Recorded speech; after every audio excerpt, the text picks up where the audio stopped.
Assalamualaikum warahmatullahi wabarakatuh. Perkenalkan, nama saya Desiti Nurhazizah dari kelas 11 IPS 3. Saya di sini akan meresensi salah satu novel karya Terelie yang berjudul Rindu. Novel ini ditulis oleh Terelie dan diterbitkan oleh Republika Penerbit. Dengan versi cetakan yang saya pegang ini cetakan ke-8 yang diterbitkan bulan Desember tahun 2014. Novel ini memiliki ukuran 13,5 x 20,5 cm dengan tebal kurang lebih 3,5 cm dan memiliki 544 halaman. Di bagian belakang novel terdapat sinopsis singkat yang akan saya bacakan, yaitu apalah arti memiliki ketika diri kami sendiri bukanlah milik kami. Apalah arti kehilangan ketika kami sebenarnya menemukan banyak saat kehilangan dan sebaliknya kehilangan banyak pula saat menemukan. Apalah arti cinta ketika kami menangis terluka atas perasaan yang seharusnya indah. Bagaimana mungkin kami terduduk patah hati atas sesuatu yang seharusnya suci dan tidak menuntut apapun.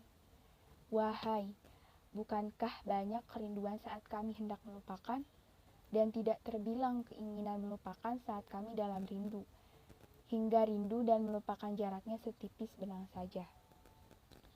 Ini adalah kisah tentang masa lalu yang memilukan, tentang kebencian kepada seseorang yang seharusnya disayangi, tentang kehilangan kekasih hati, tentang cinta sejati, tentang kemunafikan, 5 kisah dalam sebuah perjalanan panjang kerinduan. Novel ini menceritakan tentang seorang pedagang muda sukses berasal dari tanah Makassar bernama Daeng Andipati yang berangkat haji bersama istri dan kedua anaknya yang pintar, Anna dan Elsa.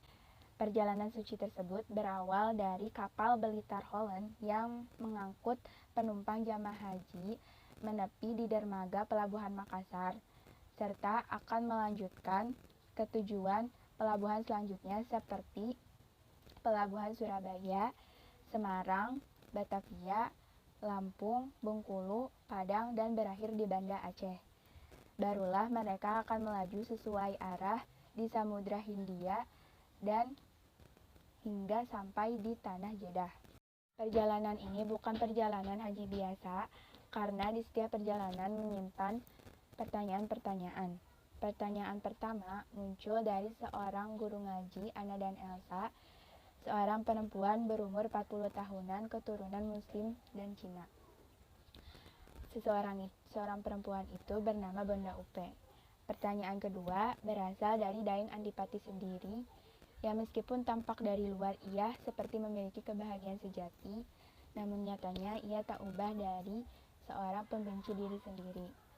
Lalu pertanyaan ketiga muncul dari seorang kakek tua berasal dari Pulau Jawa bernama Mbah Kakung Slamet dan ceritanya bersama separuh cintanya yang hilang. Pertanyaan keempat muncul dari seorang pelaut Bugis, seorang kelasi kapal yang pendiam dan berani mengambil tindakan, yaitu Ambo Uleng. Pertanyaan kelima hinggap di pikiran seorang ulama masyhur dari Makassar, yaitu Tuan Ahmad Karaeng atau yang akrab disapa Guru Tak. Hari demi hari seiring perjalanan kapal Blitar Holland yang berangkat dan berlabuh di pelabuhan lain, pertanyaan itu terjawab satu persatu, membuat para pembaca dapat mengambil nilai kehidupan dari jawaban pertanyaan kelima penumpang tersebut. Alur maju dalam cerita ini tersusun rapi hingga membuat pembaca terjun ke dalam suasana dan keadaan di kapal Blitar Holland pada tahun 1938. Novel ini sangat menarik untuk dibaca karena mengandung latar belakang sejarah bangsa dengan kutipan pesan yang luar biasa yang mampu menumbuhkan rasa cinta terhadap tanah air, khususnya dalam mengenang jasa para pahlawan yang gagah dan tangguh dalam melawan pemerintahan kolonial Belanda pada saat itu. Cover yang cukup bagus sehingga dapat menarik mata para pembaca untuk melirik buku ini. Dalam segi cerita, alurnya tidak dapat ditebak sehingga membuat para pembaca penasaran untuk membuka bab selanjutnya. Sementara dalam segi tokoh, semuanya memiliki karakter unik dan berbeda di setiap tokoh lainnya, serta perannya yang cukup kuat pada masing-masing karakter.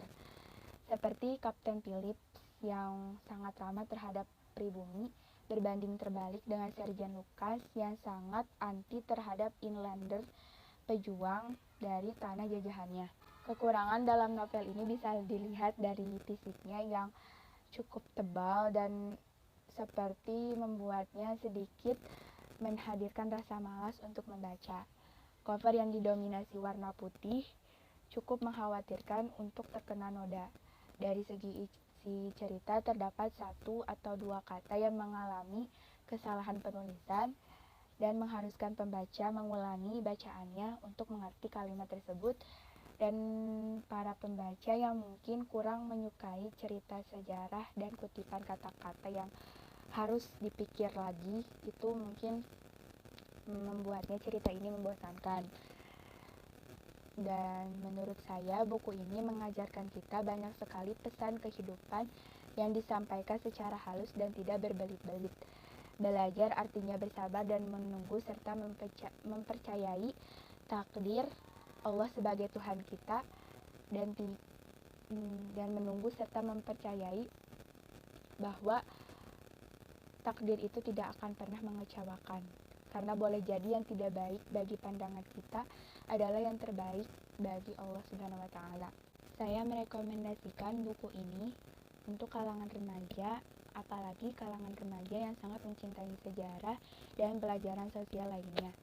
Karena bukan hanya pelajaran kehidupan yang kita dapat dari buku ini, ada beberapa pelajaran materi yang sering kita dapatkan di sekolah, tapi kita lupakan dan kita bisa membacanya di buku ini. Sebenarnya buku ini bebas dibaca untuk kalangan manapun, tapi lebih baik untuk kalangan remaja yang masa dimana rasa cinta tanah air itu harus ditumbuhkan. Dan saya merekomendasikan buku ini layak untuk dibaca. Dan dari saya, mohon maaf apabila ada kesalahan. Wassalamualaikum warahmatullahi wabarakatuh.